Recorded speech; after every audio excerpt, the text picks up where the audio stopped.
Good morning, everybody. This is Regan Adams with All Things Regan. So I'm going to be on here really quick because I'm getting ready to head into the city today and finish my planning for my event, or hopefully finish my planning for my event. So anyway, I wanted to pop on here. I was led to share something with you today, and God was like, I need you to get on and do a video. So that's what I'm doing. So I always have like different things I want to talk about, so I'll just text it to myself. And today's topic is, I forgot what I said I was going to do. Sometimes making the wrong turns still puts you in the right place. Okay.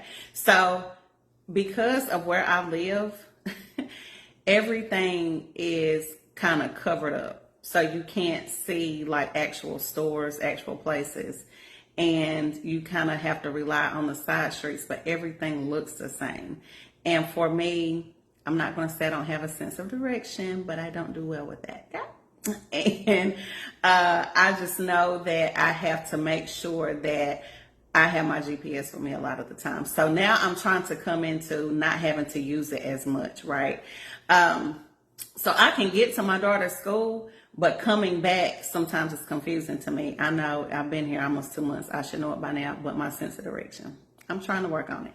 So anyway, but I'm trying not to use my GPS, right? And the other day when I took her, I made a wrong turn. But the good thing is, well, she said, because she had to take an Uber from school one time, and she said, Mom, I remember this way. The guy took it because he missed the turn too, but it still led us to the right street for us to get on. And so, sure enough, I turned on the wrong street, but ended up on the right street. And I just said that to say, with us living day-to-day lives, especially Christians, but even if you're not a Christian, I'm still talking to you. I don't want to exclude anybody. But one thing that I know is that I have taken a lot of wrong turns. Most of the time when I talk about things, I'm going to talk about myself. So it takes the pressure off of y'all for me to judge you, because I can't judge you, because I sin daily. I do wrong things daily. Sometimes I know about it. Sometimes I don't, but I'm imperfect. And so anytime that I want to talk to you about anything concerning life's lessons, are going to be my life's lessons, and you can just see how you can apply them to yours. But I make mistakes daily, and I take wrong turns in life daily. I've dealt in relationships that I had no business dealing with. I've talked about people. I've hurt people with my words. You know, I've been the mean girl. I've been the jealous girl. I've been the not understanding person. Like, I've been a lot of things to a lot of people, and I have not always been a nice person. I just have not been. And God has still graced me to be in where he needs me to be. And, you know, even with like my marriage, like I spent a good, like 14 years of my life. I can just imagine, like, if I had not got married, what my life would have looked like by now. It would be totally different. But the good thing is, even though I made a wrong turn, even though I married the wrong person, even though I've had bad friendships, bad relationships, bad situationships, bad business deals, I haven't been nice, you know, I've done whatever, God still said in his word that all things, all, not some, all things work together for my good, all of them.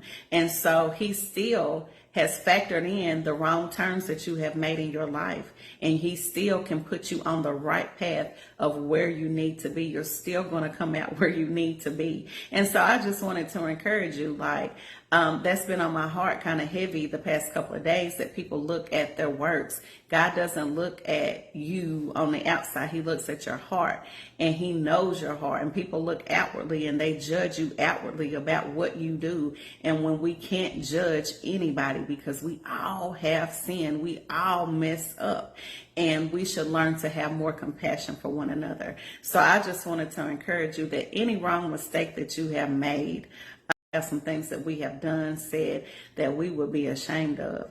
But for me, because I do serve God, it's under the blood, and it's like it never happened. The people who knew me from 10 years ago, the people who knew me from yesterday, the people who knew me from 30 minutes ago, I changed. And I do that. I try to do it consistently. And so I just thank God for another day, another opportunity to try to get it right and to try to help somebody every day. And so I don't want you to get down on yourself for the past mistakes that you made, even current mistakes. Even like financial mistakes, like I said, I used to have a very bad spending habit. Like it was bad, but I was doing that to cover up a lot of things, cover up pain, cover up hurt. Spending money made me feel better. I was in past relationships where they would throw money at me, to make everything better. So money is not a big deal to me when it comes to relationships. Yes, I want you to be self-sufficient and, be able to take care of yourself and me if we're together. But I've always had relationships that were money driven. And so, that's not a big deal to me anymore. And so I just want us to always learn from, what we're doing and where we're going in life. Everything is not a loss, it's a lesson. And I look back at the things that I have lost in my life, and I've lost nothing, but I've gained a whole lot. And just going back into, bad spending habits and bad spending patterns. We do a lot of things because sometimes we're trying to cover up things. Like even with eating, like I eat when I'm happy, I eat when I'm sad. That can be a drug of sorts. And so we just have to look at why and be honest. A lot of us don't know how to be honest about the things that we don't like about ourselves, or that we do have those character flaws that we just choose to ignore. And then we wonder, why are we in the same spot that we're in, right? Lord, why are you not answering my prayers? Why have you not taken me any further? It's because we haven't done the work. And it's not that he hasn't highlighted it. It's because we have chosen to ignore it. And so my daily thing is, tell me about myself, but do it in love. Do it in love. I did, side note, had somebody come on my page and wear me out. Like they were extremely mean and extremely rude. I knew it was Satan though, because just how it was fueled by, and he was rooted in trauma too. So he was trying to I don't know, he was just being really mean. And for me, I can take, correction if somebody sees something in me or wants to offer a suggestion, depending on who you are. I'll listen to you, but I know how to take self-correction, and I know what is wrong with me. I know things that I need to fix. Hey, everybody. Hey, Sister Morrison. And so we have to fix those character flaws if we want God to really be able to use us effectively and learn how to take that mask off. That's been the conversation that I have been having the past 2 weeks, and it's probably almost daily, that we have to appear to be a certain way. We have to appear to be saved. If we do this, we're not saved. And I want to come out from that religious spirit. I want to. One thing I know about God is when we have a relationship with him, he's going to highlight what he wants you to do. He's going to highlight how he wants you to be. He's going to highlight where he wants you to go, right? And when you listen and you're obedient, things fall into place. But when we choose to ignore those things and say, well, I don't know why, such and such is acting this way, because your attitude is nasty.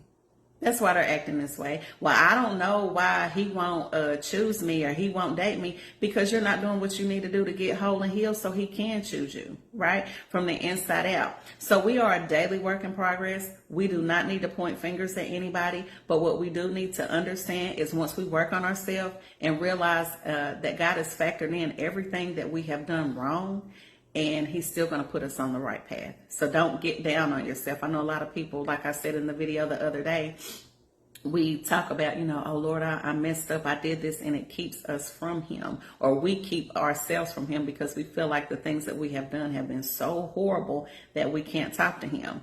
And we need to talk to him. He is waiting for us to talk to him. I know I was in a situation, actually, Sister Morrison, I talked to her about it a few years ago when it happened. And I was in a space and I had no business in a situation.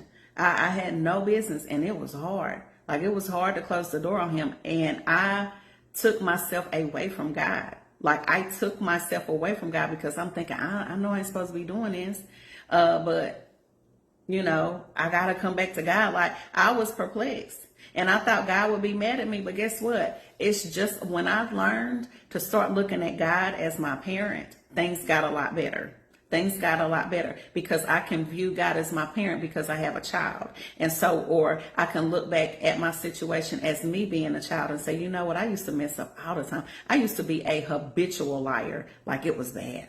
It was real bad. I would lie about what time of day it was. But I lied for a couple of reasons. I lied once I started working on myself. I would lie because I was insecure. I didn't think I was enough. I felt like I had to tell stories in order for people to be like, wow, you know, oh my gosh, that's big, Regan. It was for attention, but it was an insecurity. And I needed somebody to have their eyes on me at all time. I'm not like that now, right?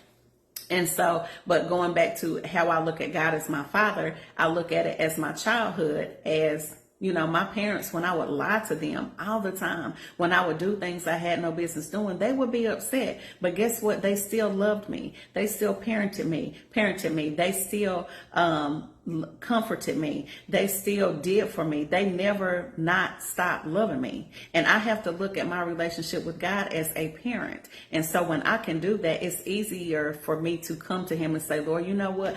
Like how you come to your parents, you know, Mama, I messed up. Daddy, I messed up. And, you know, I know I wasn't supposed to be doing this and I need help in this area, because he understands we still have flesh. Listen to me, and my flesh is nasty. I'm going to be very honest. But I mean, the word says that. The word says that our righteousness is filthy rags. It's rags. You can never be like how people be like, oh, I'm upright and I'm holy. Now listen, it's rags. It's filthy rags. Our flesh is nasty. It is. It is. But here's the good thing about it is everything that I have done wrong, I can come to you and make it, I can put myself on a platform to say, this is what's wrong with me. And I know you probably go through the same thing. So let's talk about it. Let's talk about it. Let's talk about it. Let's be real. Let's take the mask off. I had a conversation. Somebody was telling me this morning, man, I keep seeing this divorce, man. Like I keep seeing this divorce. And they just, listen to me, they just posted a picture of how they were in love. And how they just posted a picture last week. And now they're talking about they're getting a divorce and that they're single. Listen to me, because the mask was on. People stay married and stay in relationships and friendships because they look good, but they're really emotionally and or could be physically abusive. But they stay because it looks good. But here's the thing, I had to tell somebody that was calling me about another marriage situation. Everybody already knows the marriage is whack. The man is cheating, or the wife is cheating, or, you know, the family is not whole, or there's problems. People already know that. They know that. So what are we hiding? What are we hiding? We can't hide. And I learned with my marriage, with my friendships, I no longer have to or want to live for people. We have got to get free from people. We have got to get free from what people think. I don't want it. Like, I don't want it. Like, I don't want it. I want to walk in such spirit and in truth when it comes to worshiping God. And I want to be myself when I do it. I want to be myself when I do it. I don't want to have this mask. Like, if I'm not feeling the praise and worship, I'm just not feeling it. That don't mean I don't love God. But my worship, when I do worship, is for real. But I don't want to walk around like I'm holier than thou. I'm not. My objective is, and what God showed me years ago, Regan, live out loud. And people are going to talk about you. They're absolutely going to talk about you. But guess what? There's no such thing as bad publicity. It's not. I've seen it time and time again. And so I just want to encourage you today to live out loud and take your mask off and factor in your mistakes. Factor them all in. Factor them all in.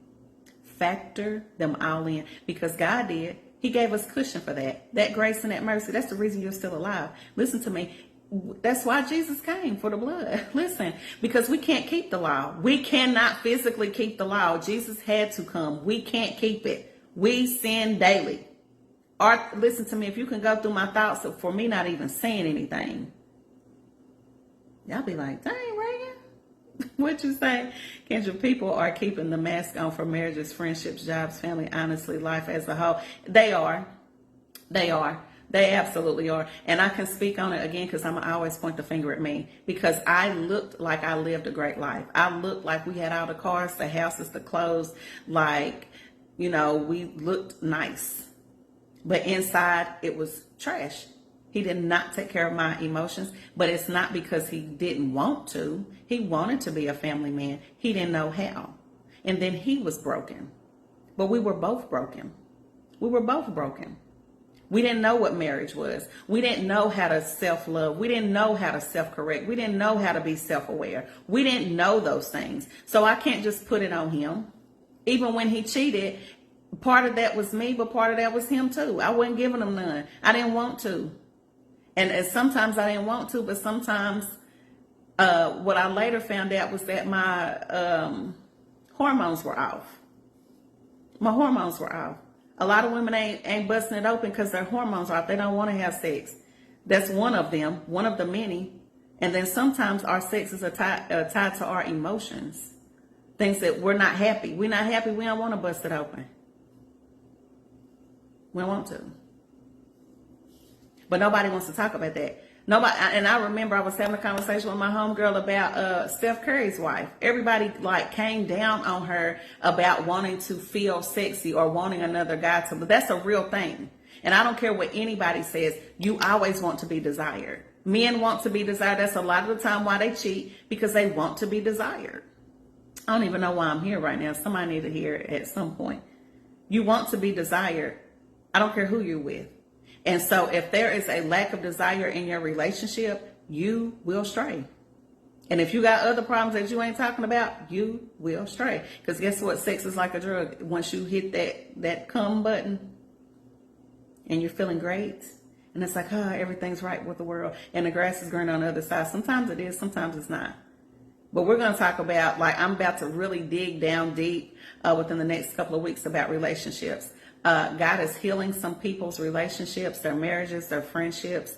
But again, y'all see a lot of divorce. It is what it is. Like I had somebody say, God is not tearing these relationships apart. I didn't say that. What I did say is he is creating openings for these things to happen because we make the wrong decision. Again, he factors in what's wrong, and still puts us on the right path, right? When we realize, we made a mistake, we should have never gotten married. Or I realized I shouldn't have never been your friend, so we just need to part ways, and God going to send me who I need to send. He's going to put us on the right path because he's factored in what we did wrong, what mistake we made, what wrong decision we made. He's going to put us on that right path, right?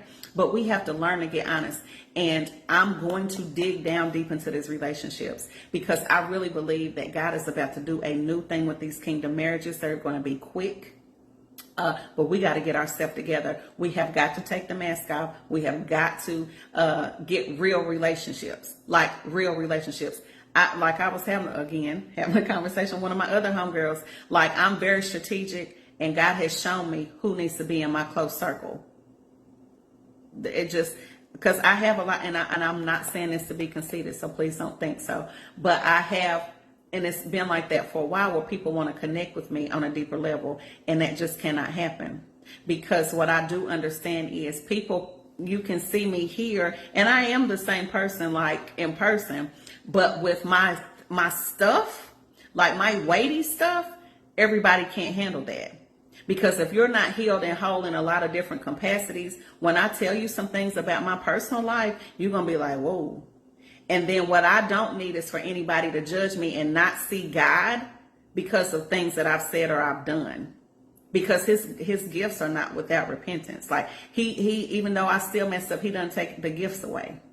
He doesn't take my gift away. He doesn't do it. And so I need people who are anointed to deal with me up close and personal. Because it's not everybody.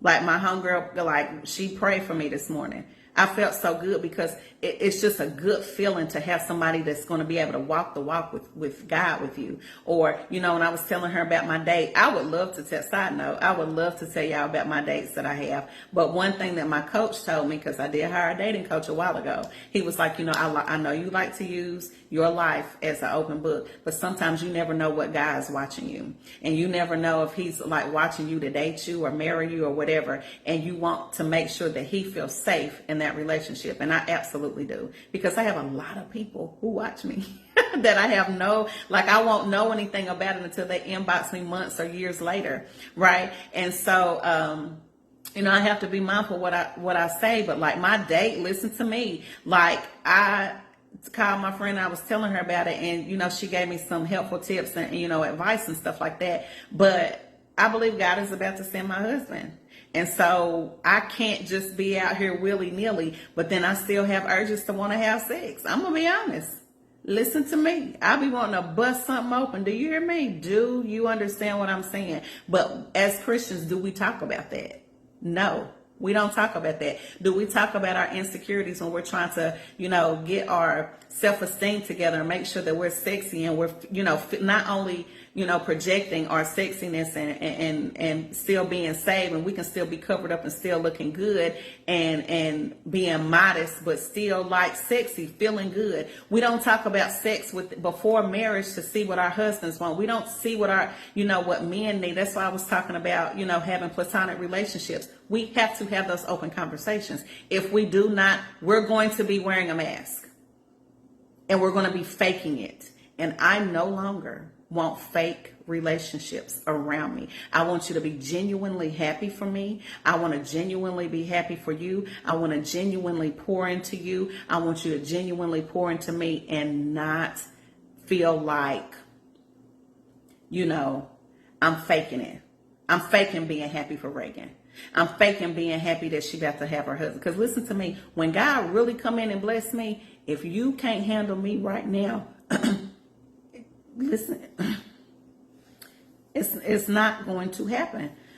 Excuse me. Wait, bust it open on the wedding. Listen to me. I want to bust it open before the wedding night. Let's be clear, Kendra. I do. But I want to be able to tell my friends that, and they understand me and be like, girl, I understand, but that doesn't take the fact that you're still saved away.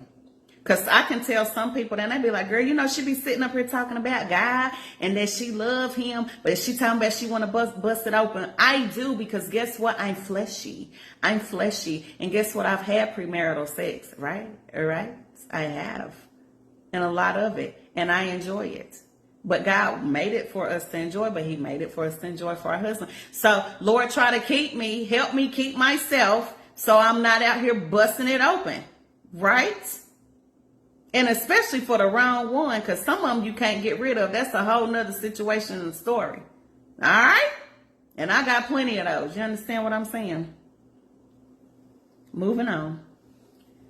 For the, I'm going to hop off here because I got to get down to the city and finish planning. I hope you guys are coming. Side note, plug in the event for the women's event, the Putting Me First, here in Houston, Texas, is for May the 25th through the 29th, Memorial Day weekend. I'm headed to the hotel here in a second to go talk to them face to face, because they didn't email me back, but I think they got my email address wrong. And that's fine. I like doing business face to face anyway, so they can understand where I'm coming from. And I've already prayed about it, me and my homegirl, this morning.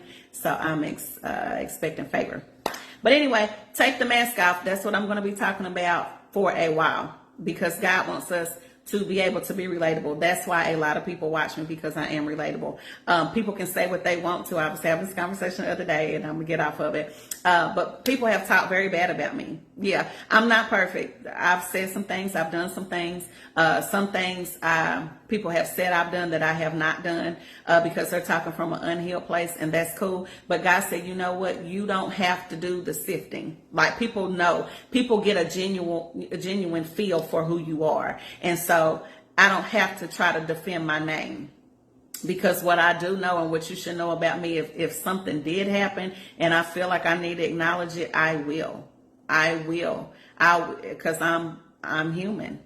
And I know God has to deal with me on a lower level before he takes me to another one, because when your name starts getting greater and greater and greater, people are going to continue to talk about you. And here's the thing, that people don't, like, the enemy doesn't hit steel targets. So if I wasn't doing anything, he would leave me alone, right? Well, yeah, no. That's not what it is. Being saved doesn't mean you're dead. Absolutely not. It doesn't. And I told God, with my next marriage, like I'm very like specific on the things and that I want in a marriage and who I want to date. And sex is important to me.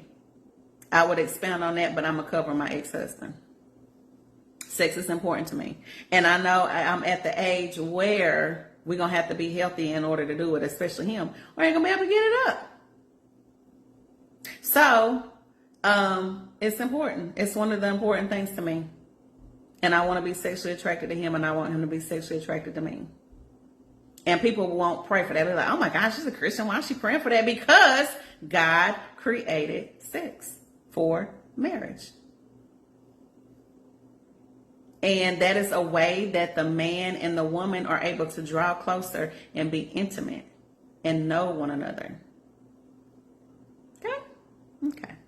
Well, I'm going to hop off here. But I'm going to be talking about taking the mask off. We're going to be talking about relationships for the next, I don't know how long, because I have a dating group. And if you haven't joined, Dating is Dead, Who Killed It? I do have a group. Listen to me. Side note. This is saved, Reagan. Okay? I'm saved everywhere I go.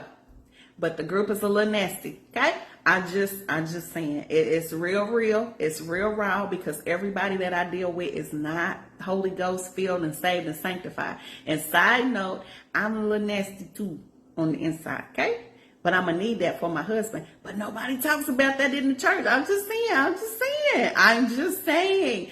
And so there's going to be some things that I can't post on my front page, but I can definitely post it over in the group.